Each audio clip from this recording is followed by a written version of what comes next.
Selamat sore Bapak Ibu dan selamat sore untuk teman-teman semua. Nama saya Agustina Abuk, NIM 17030030049, kelas A, reguler pagi, semester 7, program studi sosiologi. Jadi di sini saya akan membuat video presentasi saya terkait dengan review buku yang ke-14 mata kuliah sosiologi terapan. Jadi baik, di dalam buku ini membahas tentang internet dan masyarakat serta teori sosial di era informasi. Di bagian yang pertama itu adalah perkenalan. Nah, internet ada di mana-mana dalam kehidupan sehari-hari. Nah, internet di sini kami mencari informasi untuk merancang suatu perjalanan, membaca koran, artikel, berkomunikasi dengan orang lain dengan menggunakan email, pesan instan, ruang obrolan, telepon, internet, papan diskusi, milis, dan konferensi video.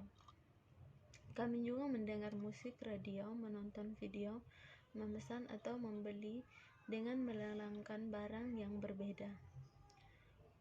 Menulis blog kita sendiri dengan berkontribusi ke orang lain. Nah, kita bertemu dengan orang lain untuk berdiskusi, mengumpat, dengan mengembangkan hubungan intim. Kami juga menjaga kontak dengan orang lain. Di sini Pro menguji dan mengakses situs pemerintah, pembelajaran, bermain game, menciptakan pengetahuan bersama dengan orang lain yang diwakili dari berbagai gambaran video yang kami unduh di perangkat lunak dan data yang tersebar di bingung dan tidak puas. Di sini juga kami takut bosan, stres, tersaing dengan kesepian dan sebagainya. Internet jelas akan terus ada pada umumnya. Nah, masalah yang dibahas adalah pertanyaan tentang bagaimana masyarakat dan internet perlu dibentuk oleh manusia untuk menghindari risiko dan memaksimalkan masalah dengan internet, tentang internet dan masyarakat yang dilakukan berlangsung dalam kenegaraan yang lebih besar selama beberapa tahun terakhir, dari label dengan kategori seperti penelitian internet dan masyarakat informasi di masyarakat penelitian media baru, teori masyarakat informasi atau penelitian mengenai studi internet atau penelitian web dan lain-lain.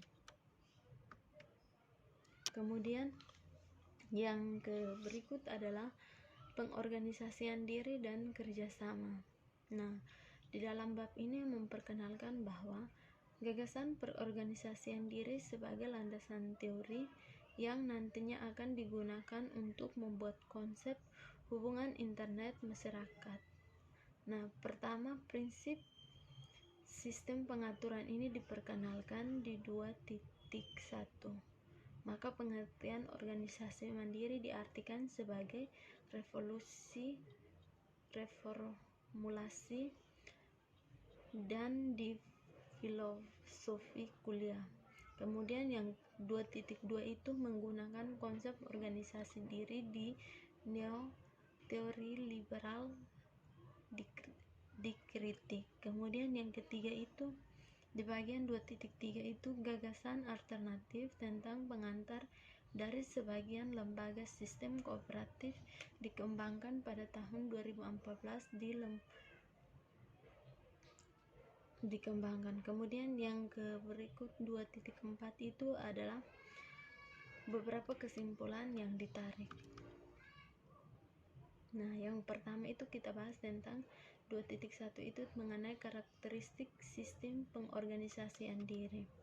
Nah, organisasi mandiri adalah beberapa proses di mana sistem mereproduksi diri sendiri dengan bantuan logika dan komponen sendiri, yaitu sistem yang menghasilkan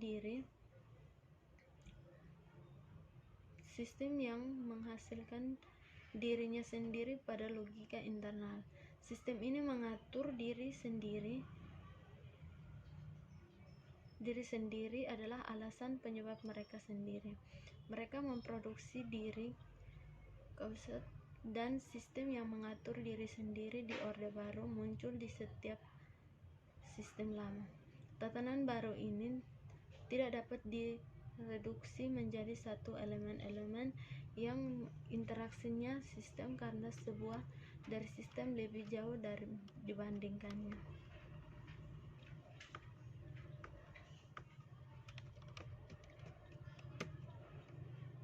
Kemudian yang di bagian 2.2 adalah organisasi diri dan filsafat dialektiks. Nah, teori organisasi diri dianggap dan dinamis dikarenakan tentang pandangan dunia klasik Newton yang menciri khaskan dalam masyarakat etis sebagai tentuan dengan ketat yang konvensional dari sebuah reproduksi mekanik dan stabil. Hegel, Marx, dan Engels sangat kritis terhadap Newton. Pandangan dunia mereka menekankan bahwa interaksi dan proses daripada siguritas dan reproduksi. Hegel mengkritik bahwa filosofis atomistik Hegel pada tahun 1874 sampai 1997 dengan menyatakan bahwa mereka menetapkan sebagai satu yang mutlak adalah yang dirumuskan sebagai beyond for self on dan sebagian orang. Mereka tidak akan melihat bahwa orang yang satu dan banyak berhubungan dialektik. Kemudian di bagian 2.3 adalah organisasi diri sebagai metodologi, teori, dan kompetensi. Nah, di sini produk Marxisme kontemporer lebih dari sekedar pemikiran yang menekankan agen manusia, misalnya Hart dan Negri pada tahun 2000 sampai 2005. Tentunya akan dibentuk oleh teori sistem organisasi mandiri yang telah menjadi ideal dan fungsionalitas organ yang mengecualikan potensi perubahan sosial dan organ manusia. Nah, internet dan masyarakat. Niklas pada tahun 2000 berpendapat bahwa negara kesejahteraan berusaha untuk melakukan dan menyelesaikan semua masalah masyarakat,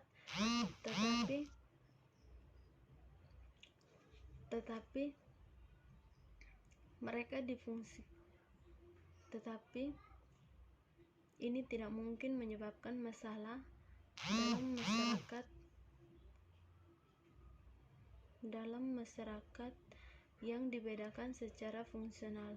Untuk keluhan semua masalah masyarakat, politik, ekonomi, keluarga, sistem hukum secara fungsional, yaitu mereka memiliki autopsis rujukan mandiri, otonom, dan fungsi biner mereka sendiri.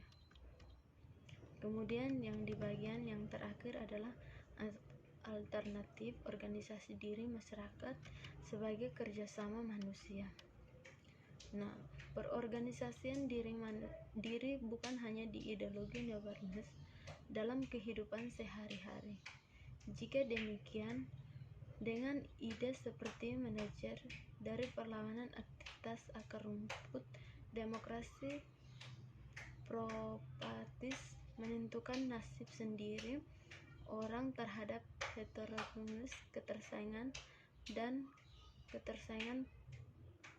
pertanyaan otoritas, penghapusan hierarki sosial dan kelas sosial, serta pemahaman seperti berorientasi pada agen manusia. Fungsi ini menghilangkan kemampuan manusia dan keinginan partisipasi aktif dalam pemilihan kooperatif dari sistem sosial tersebut. Jadi, Bapak Ibu dan teman-teman semua, ini adalah penjelasan dari saya terkait dengan buku ke-14 mata kuliah Sosiologi Terapan. Sekian dan terima kasih.